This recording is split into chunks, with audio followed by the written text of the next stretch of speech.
Incel is a shortened term for involuntary celibacy that is frequently used in an anti-MGTOW context. The implication is that these men aren't having sex because they can't, not because they don't want to. The most frequently stated reasons are that these men have a low sexual market value, are too unattractive, lack the required social skills to attract women, don't have enough money or a nice job, spend their days in their mother's basement playing video games, or suffer from a mental disorder, anxiety, confidence issues, and even autism. The list goes on and on. In this video, we will look at a very key aspect of the incel debate. What exactly does involuntary mean?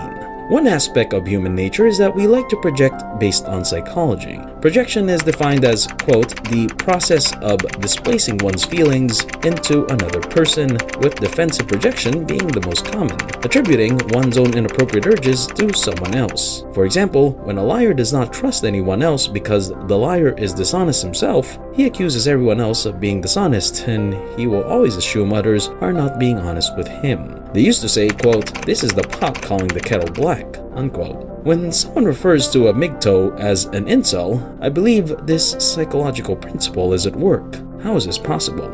Typically, players, pickup artists, or outright blue pillars will label someone as a MGTOW monk in their minds because the majority of their energy and time is spent either chasing tail or doing things that increase their chances of getting tail. They assume that all other men are doing the same thing, so if a guy isn't getting any, well, he must be a screw-up and women aren't interested. But is this correct? I'm sure it is for some, because there are men with the MGTOW title who want to be successful with women but aren't. I just question the percentage. This group does not include me.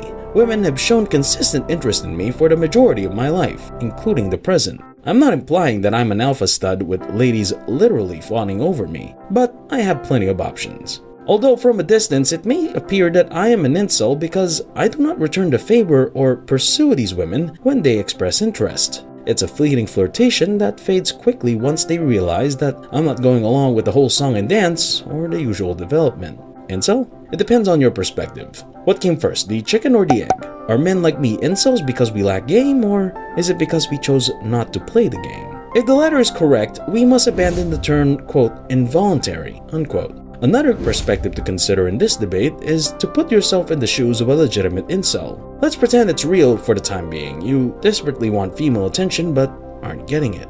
Now, which group would you like to be part of? Group A consists of dating coach websites, alpha male training sessions, pickup artists, and MGTOW monks. To choose Group B implies that a drug addict is more likely to enter a rehab facility than a crack house. These female-thirsty men will go to any length to improve their game, rather than satisfy their biological needs and practice restraint or the true MGTOW lifestyle. Not all celibates are forced. As difficult as it is for MGTOW critics to believe, some men do find relevant pursuits in life other than women. But let us not give them any more ammunition. Thanks for watching. If you like our stuff, subscribe for more motivational content. See you in the next video of The Generous.